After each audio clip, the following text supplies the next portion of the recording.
My name is Amanda, and for as long as I can remember, responsibility has been my steadfast companion. Our humble abode was always a hive of activity, filled with the laughter and chaos of my two younger brothers. It intensified with the arrival of my baby sister when I was just 9. "Amanda, dear, could you help with Emma's diaper?" my mom would call out, her voice weary from working long double shifts. Dropping whatever task I was engaged in, I would dash to assist. This was our norm. Everyone contributed. Everyone, except Emma. From the outset, Emma was the exception. "She's just a baby. Let her be," my dad would insist, dismissing any concerns about her behavior. I observed my parents exhausting themselves daily, dad at construction sites and mom cleaning homes, to ensure we had enough to eat and could dare to dream. Caught in the middle were my brothers, Mike and Daniel, often overshadowed by my responsibilities and Emma's exemptions. At dinner, knowing glances were exchanged whenever Emma's tantrums were rewarded yet again. After high school, I was determined to escape the relentless cycle of scraping by.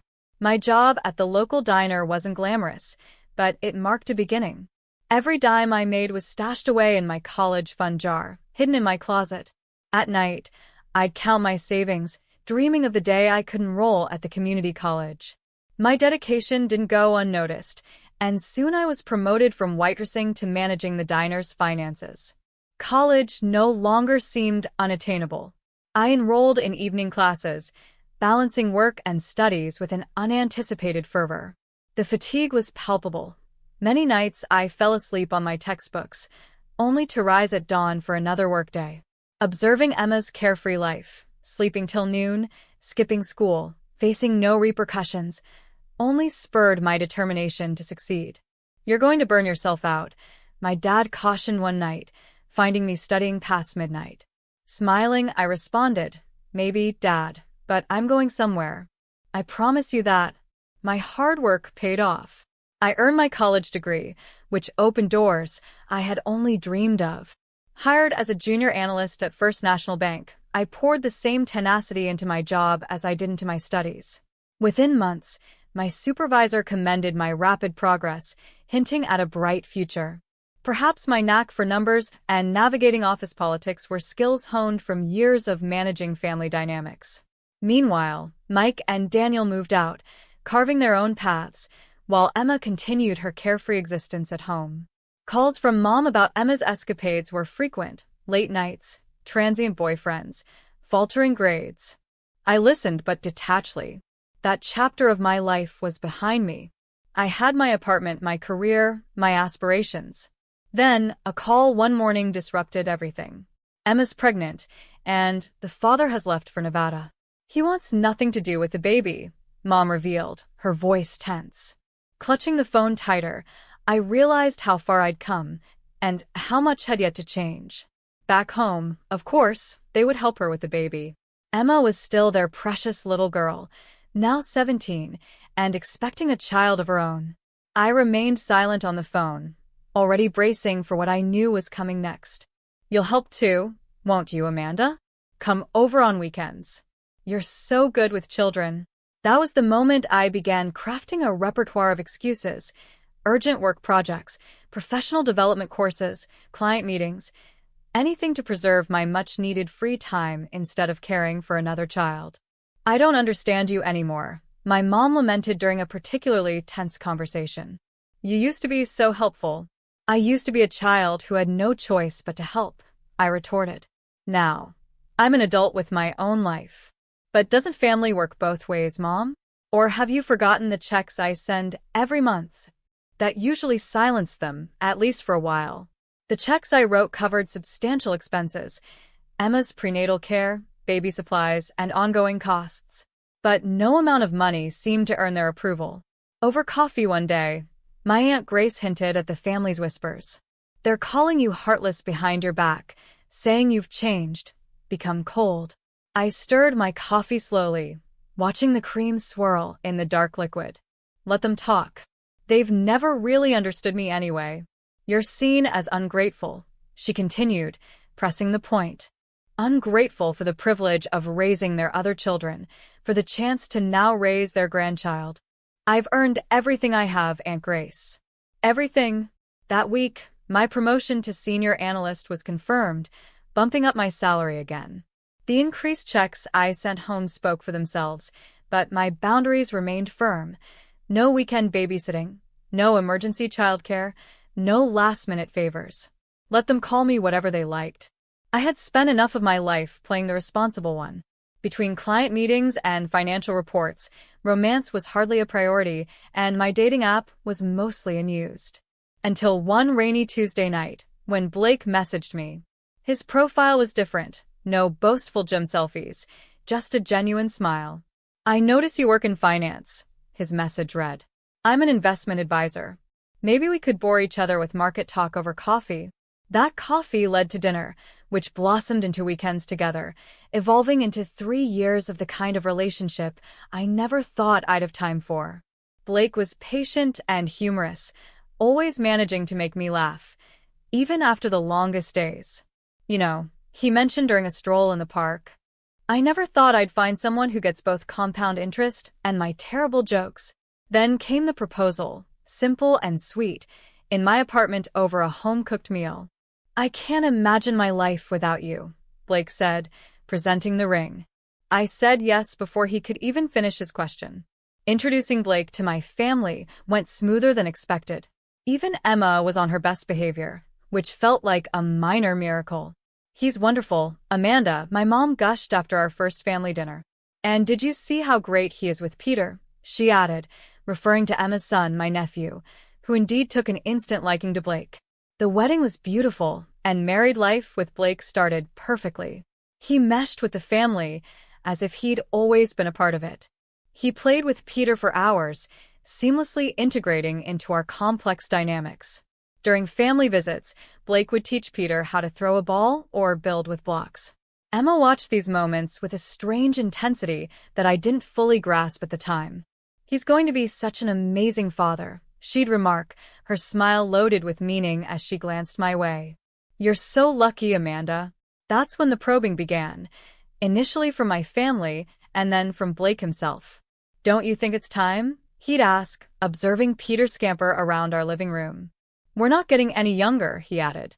I'd lay out my thoughts repeatedly. "We need to be completely ready. We need our own house, not this cramped apartment. We need a solid financial cushion. But we're both in stable jobs. We're doing well financially," he'd counter. "What are we waiting for?" "The right moment," I'd insist. "We agreed on having one child when we were fully prepared." He'd sigh and let the subject drop, but I could sense his disappointment. At family events, I'd catch him gazing longingly at Peter. "Your sister manages just fine," he'd occasionally remark, a hint of frustration in his voice. "My sister lives off our parents and dips into their retirement savings," I'd reply firmly. "That's not the life I want for our future child." The tension between us built slowly, almost imperceptibly, like storm clouds gathering on a bright day. You know the rain is inevitable, yet you convince yourself it's still distant. I was absorbed in climbing the next rung of my career ladder, growing our house fund, and sticking to the meticulously planned 4-year timeline. Then, one Saturday, as I was spring cleaning, which inevitably meant sorting through the perennial mess on Blake's side of the closet, I found something unsettling. A phone was hidden behind his winter sweaters. It wasn't his work phone nor his personal phone, and it was unlocked. My hands trembled as I scrolled through the messages. The first one hit me hard. It was from Emma. "Miss you already. Can't wait till Saturday." The messages, photos, and discussions that followed were a blur of betrayal, mocking me, my career, and celebrating their deceit. The timestamps revealed a month-long affair. Then one message stopped everything. "Baby's yours. The doctor confirmed today. 10 weeks. I don't remember how I got to my parents' house. I was a whirlwind of shock and rage, clutching the phone so tightly my knuckles turned white. Emma was there, casually watching Saturday morning cartoons with Peter. I slammed the phone on the coffee table, shattering the calm. Peter was startled, and Mom quickly ushered him out. Emma, unfazed, picked up the phone and scrolled through it nonchalantly. "Oh, well, I guess you know now. You're sleeping with my husband." I exclaimed. She shrugged dismissively. We're in love, Amanda. These things happen. And now, with a baby coming, Blake and I plan to get married. Once he stops being difficult. Difficult? I was incredulous. I'm being difficult? Well, yes, she said, as if explaining something simple. You never really wanted children anyway. You're too caught up in your career. Blake needs a real family. I turned to my parents, desperate for them to intervene, to denounce this betrayal. But instead, my mom sat beside Emma, comforting her. Amanda, try to be reasonable. Peter needs a father figure, and Blake is so good with him. The realization that I was standing alone against what was now my entire family was crushing. As the reality of another baby coming settled in, my voice faltered. My husband and sister are having an affair, and you expect me to be reasonable? I choked out. Dad cleared his throat uneasily. Well, you never really wanted children, honey. And Blake, he's always wanted to be a father. Maybe this is for the best. When was the last time you cooked him dinner? Emma, she'd make a good wife, Mom added. I stared in disbelief at my family, all aligned against me, defending the indefensible. There was Emma, visibly pregnant with my husband's child, while Mom was already fantasizing about another wedding. Dad wouldn't meet my eyes, but his stance was clear. A proper wife, I echoed, my voice hollow. Like your precious Emma, who depends on you and betrays her sister? Emma rolled her eyes dismissively. Don't be so dramatic, Amanda. Just go back to your big office and your important meetings. Leave the family stuff to people who care about it. I barely recall the drive back from my parents' house. The world seemed surreal, as though I was observing someone else's life crumbling. Not my own. When I entered our home, Blake was in the living room, acting as if it was just another normal Saturday. Hey, honey, he greeted, moving to hug me with that familiar, now sickening smile. I stepped back, holding up the secret phone I had found. Want to explain this? His expression shifted, from confusion to recognition, then to fear. Where did you find that? He stammered, clearly flustered. In our closet, while cleaning. You really should find better hiding spots for your affair phones, I retorted. Amanda, I can explain. The messages? The photos? Or maybe how you got my sister pregnant? I demanded. He initially tried to deny it, but seeing the resolve in my face, he dropped the act. Fine. Yes, Emma and I are together, he snapped. What did you expect? You're never home. All you care about is work. When was the last time we had a real conversation about starting a family? So, this is my fault. I shot back. You cheated because I wanted financial security before having kids. You never wanted kids.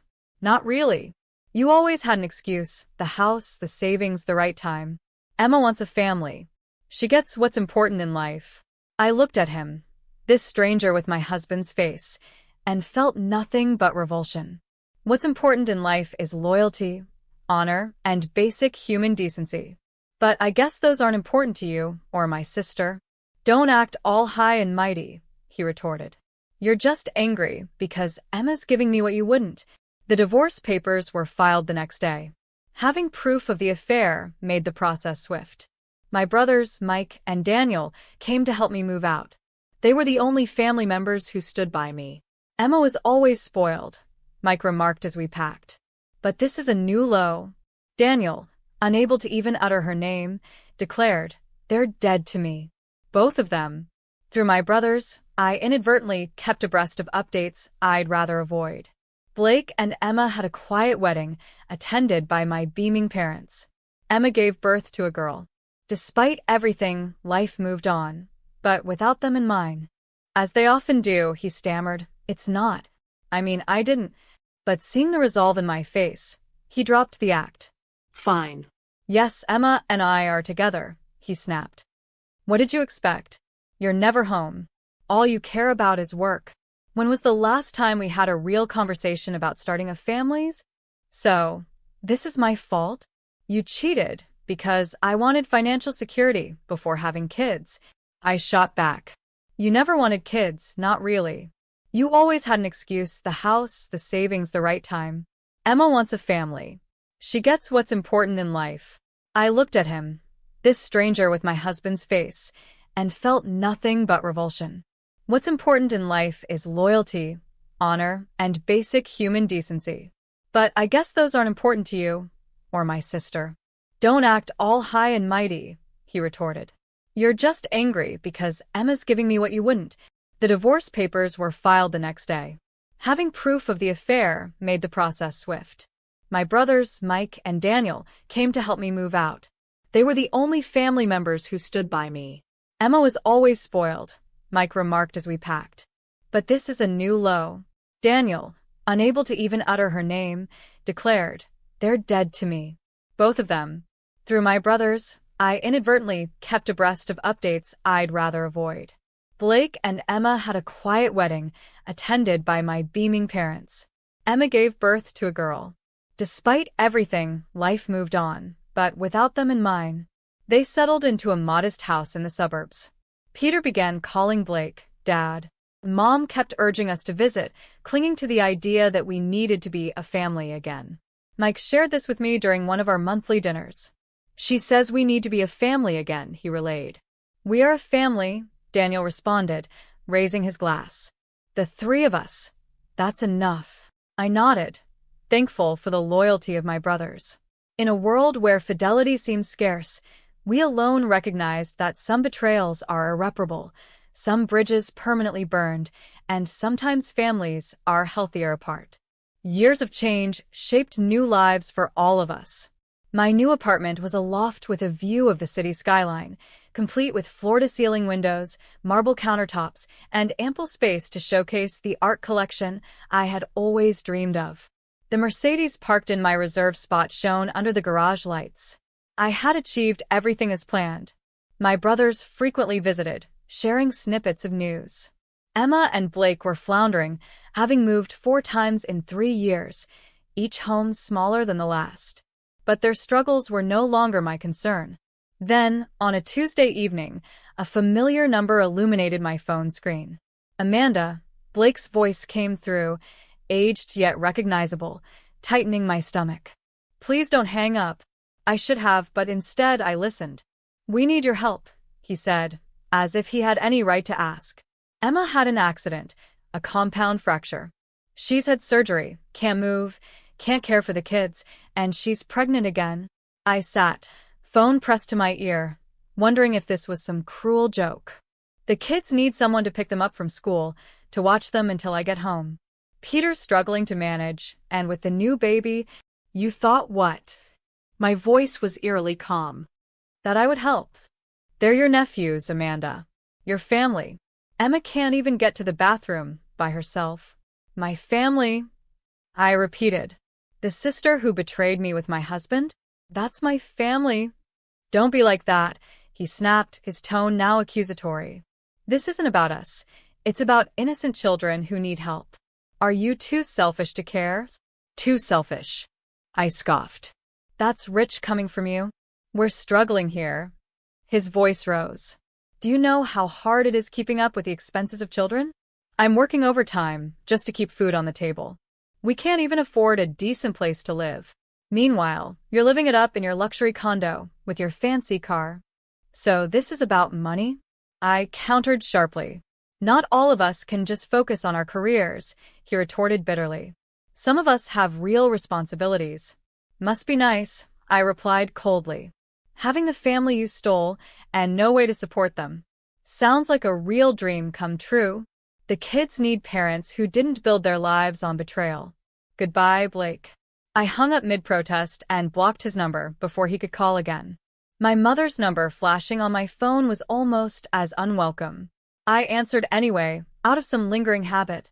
Amanda, Mom began, with that tone she used when she wanted something. We need to talk about Emma. She needs help. Blake called you, didn't he? As I paced my living room, her voice came through the phone, strained and pleading. He told you about her leg, didn't he? Yes, he did. And I told him what I'm telling you. Not my problem. How can you be so cold? She's your sister, and she's struggling with 3 kids, soon to be 4. The sister who slept with my husband? That sister? I replied, my voice icy. Mom sighed heavily. That was years ago, Amanda. You need to move past it. We're family. Funny how family only matters when you need something from me, I countered. Her silence was telling. We've helped her as much as we can, Mom's voice cracked. But she keeps asking for more, money for the kids, the rent, everything. We've gone through all our savings. Your father and we can't keep this up. I couldn't suppress a bitter laugh. So the golden child is finally becoming too expensive to maintain? Don't be cruel, she said. She's never learned to. To what? Work? Support herself? Take responsibility for her actions? I cut her off. Her voice faltered. We did our best. No, I snapped. You did your easiest. And now you're calling me because the monster you created is too expensive to feed. I wonder why that is, I said coldly. She just keeps having babies, Mom blurted out, frustration seeping through. She won't look for a job, says she's too busy with the children, but she's always asking for money. Always needing something? Sounds exactly like the person you raised her to be, I replied icily. The princess who never had to face consequences. You have no right to speak to me like that. Mom's voice rose sharply. I am your mother. And whose fault is it that Emma turned out this way? Who taught her that she never had to work for anything? That someone would always bail her out?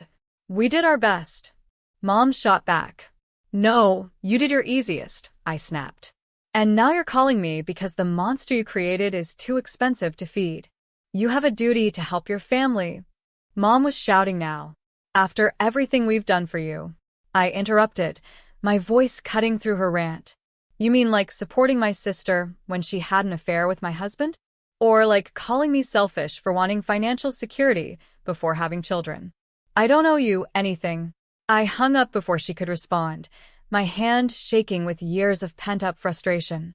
The view from my apartment suddenly seemed like the sweetest revenge, a life built exactly as I'd planned it, without their help or their approval. Later that evening, while I was reviewing quarterly reports, Mike called. You'll never guess who tried calling me today, he said. Emma, I guessed, already aware that the desperation tour was making its rounds. Bingo, he said with a snort. Wanted me to help with the kids. Maybe loan them some money until they get back on their feet. As if they were ever on their feet to begin with, I muttered. What did you tell her? The same thing Daniel told her yesterday. Some betrayals can't be undone, Mike replied. What she did to you wasn't just cheating. It was destroying a family. She started crying, saying we were being cruel, that family should help family.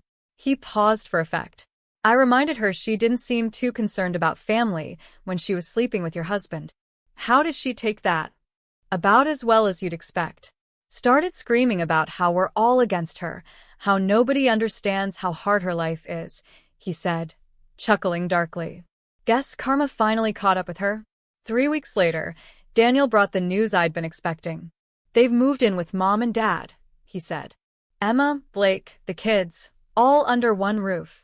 The family saga continued, just without me.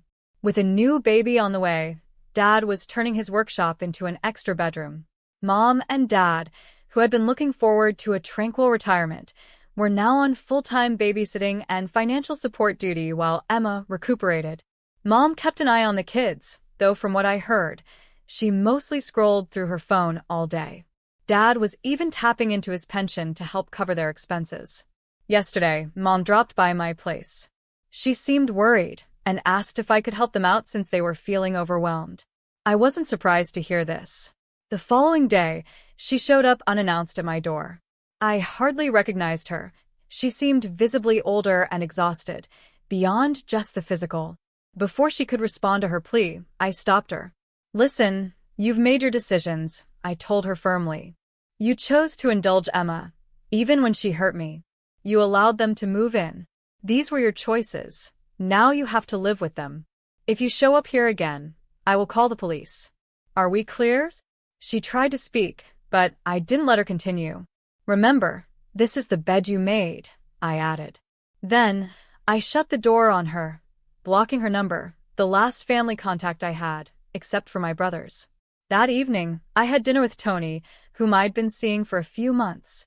He knew all about the family troubles and had always been supportive without pressing me. After I shared the latest happenings, he reached out and held my hand. Family isn't just about blood relations, he reminded me gently. Sometimes it's about the people you choose. I felt reassured as I thought of the support from my brothers and Tony. I mentioned to Tony that my brothers were visiting over the weekend and invited him to join. His smile was all the confirmation I needed.